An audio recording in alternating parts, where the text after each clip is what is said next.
Почитувани гледачи, го следите новото информативно издание на вестите на Канал 8.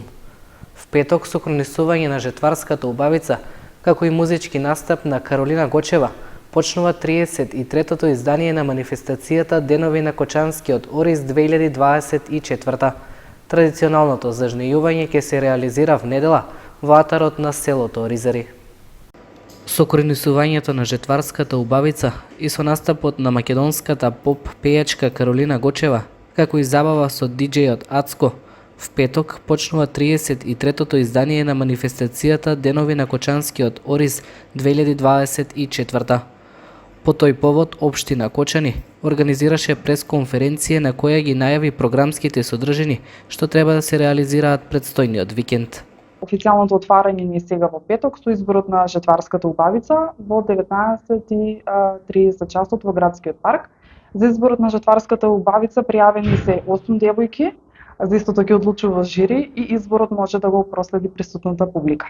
Прво избраните 3 девојки ќе присуствуваат на сите понатамошни настани во склоп на манифестацијата, како и на традиционалното зажнејување. Веднаш по изборот на жетварската убавица следува голем концерт на македонската поп пејачка Каролина Гочева и во вечерните часови ќе има забава со диџеј Ацко.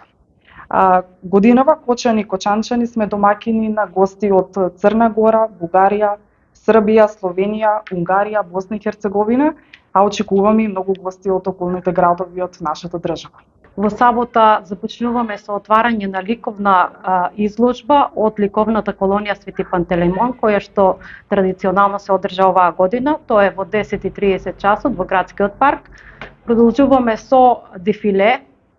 Значи во дефилето ќе се вклучат сите здруженија од различни области, играорни групи, здруженија од социјална заштита, културни здруженија и тука ќе бидат и институциите, секако училиштата и градинките, кои ќе предефилираат. Целта на ова дефиле е да видиме што се имаме. Понатаму во 18:30 часот, исто во градскиот парк, ќе следува големиот меѓународен фолклорен концерт на сите присутни гости на годинарштава манифестација, а како што спомена и колешката, ќе настапат гости од Србија, Црна Гора, Унгарија, Бугарија. Понатаму недела. Недела во 10:30 часот започнуваме со спроведувањето на обичајот за жнејување и вршидба. Оваа година обичајот за жнејување и вршидба ќе се спроведува во селото Оризари. Зажнејувањето во атарот на нива во село Оризари со помош на Сдруженијето на пензионерите, односно фолклорниот ансамбл при Сдруженијето на пензионери, кои што добро си ја знаат работата со песна, со здравица, ќе го започнат овогодишното зажнејување. Потоа продолжуваме со програмата со вршидбата на гумно, која ќе се одвива во селото Оризари. Настаните, културно-уметничките настани ќе се случуваат пред црковниот храм Свети Атанасије во Оризари.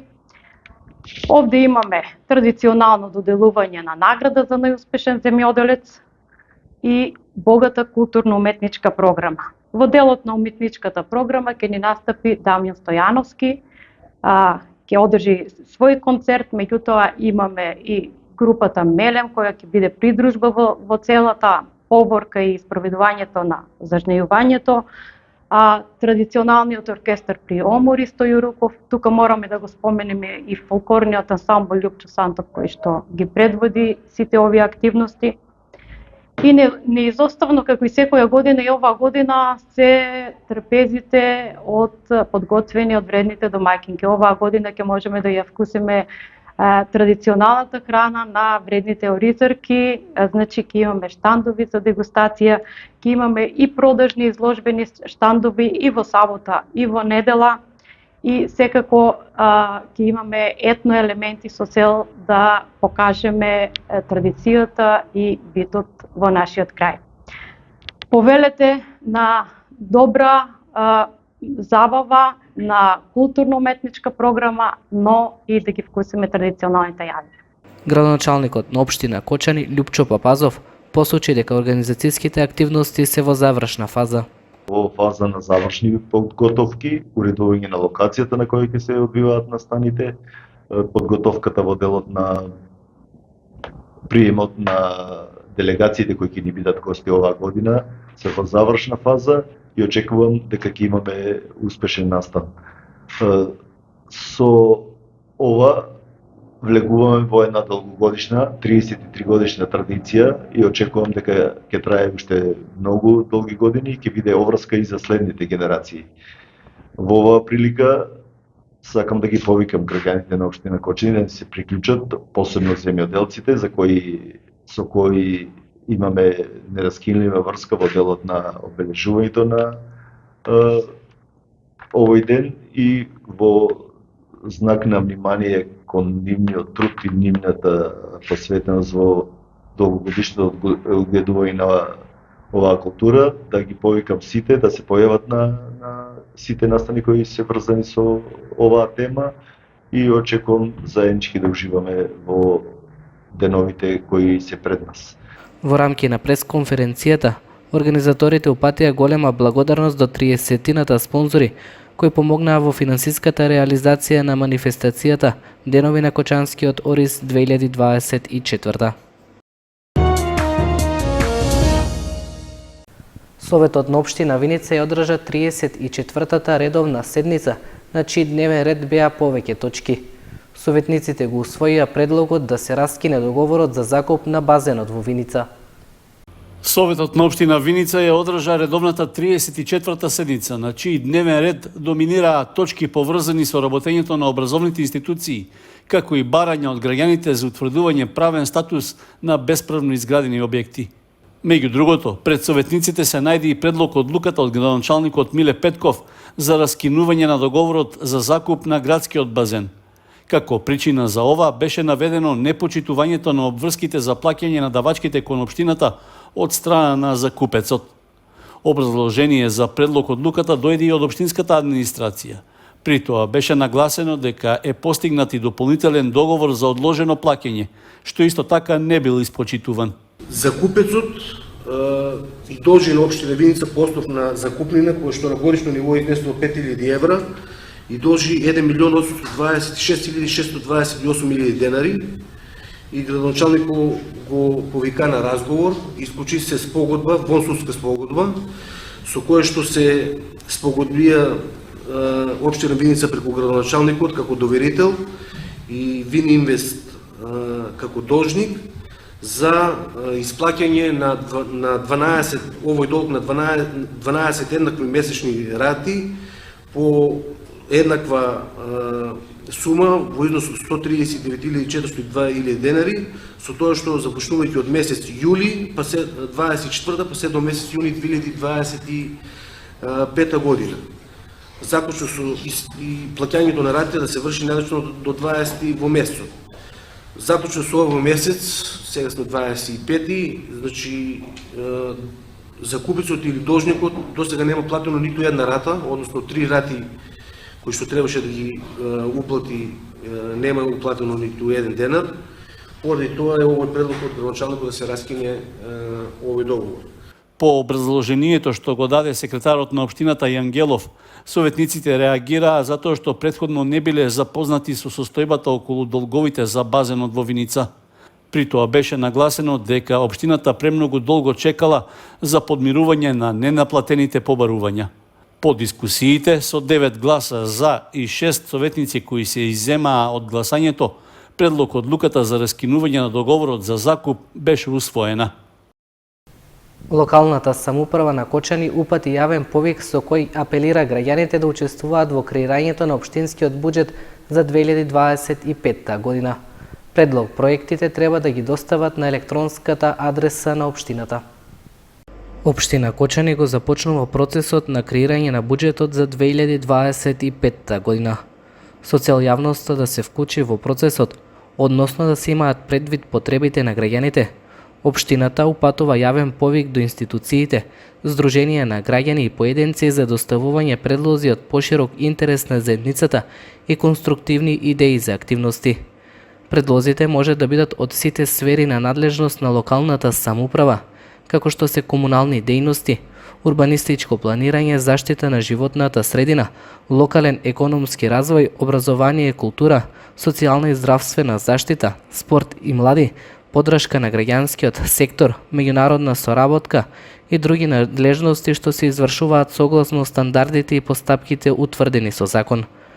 Потребните податоци, предлог, проектите и активностите со финансиската конструкција треба да се достават на посебна пријава од едношалтерската канцеларија на општина Кочани или од веб страницата на општината.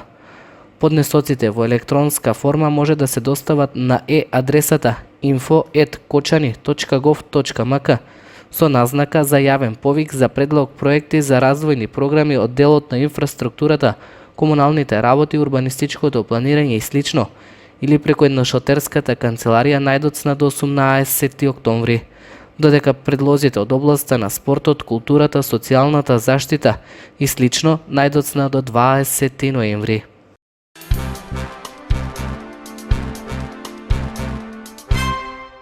Општина Кочани и Основното училиште Свети Кирил и Методи беа домаќини на манифестацијата Олимписки ден, што се организира традиционално со цел да се шири олимпизмот меѓу младите генерации. На настанот присуствуваше и делегација од Македонскиот олимписки комитет.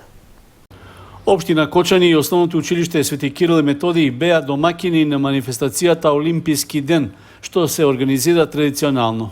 Нејзина цел е да се шири олимпискиот и спортскиот дух меѓу младите генерации. Делегација од Македонскиот олимписки комитет, предводена од председателот Дамил Димевски, беше примена од градоначалникот на општина Кочани Љупчо Папазов. Во холот на Основното училиште Свети Кирил и Методи беа доделени награди за најуспешните ликовни и литературни творби што беа работени на олимписки мотиви.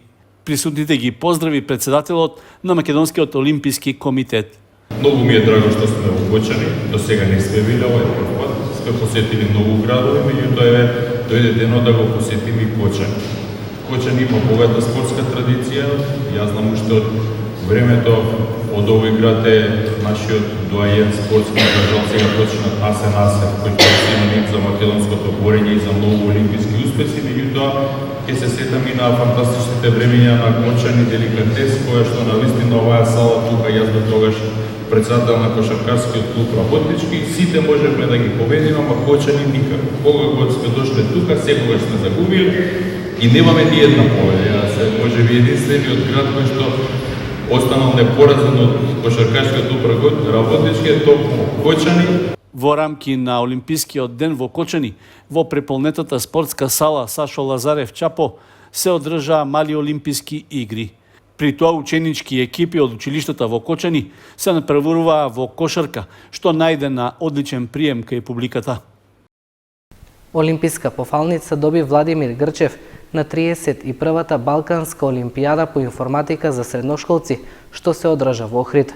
Организатор беше Сдруженијето на информатичари на Македонија, учествуваа ученици од 15 земји. Нов успех оствари и признание доби деветоодделенецот Владимир Грчев од Кочани, кој учествуваше на 31-та Балканска олимпијада по информатика за средношколци, што се одржа во Охрид. За своите постигнувања тој се закити со олимписка пофалница, иако беше најмладиот учесник кој на 14 годишна возраст се надпреваруваше во конкуренција со средношколци и постигна високи резултати. Грчев беше дел и од 4-члената македонска репрезентација, со која кон крајот на минатиот месец освои бронзен медал на Европското првенство по информатика што се одржа во Молдавија. Исто така, за своето досегашно успешно работење и подршка во унапредувањето на информатиката, на Балканската олимпијада признание доби и Сдруженијето Бистри умови од Кочани.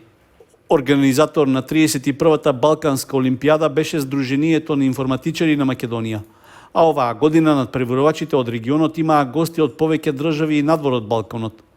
Учесници беа информатичари од 15 земји, меѓу кои Босна и Херцеговина, Бугарија, Грција, Македонија, Романија, Словенија, Србија и Црнагора, а покрај државите од регионот на надпреварот учествуваа и учесници од Молдавија, Кипар, Турција, Италија, Украина и Саудиска Арабија.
Почитувани гледачи, тоа беше се што ви подготвивме за ова информативно издание на вестите на Канал 8.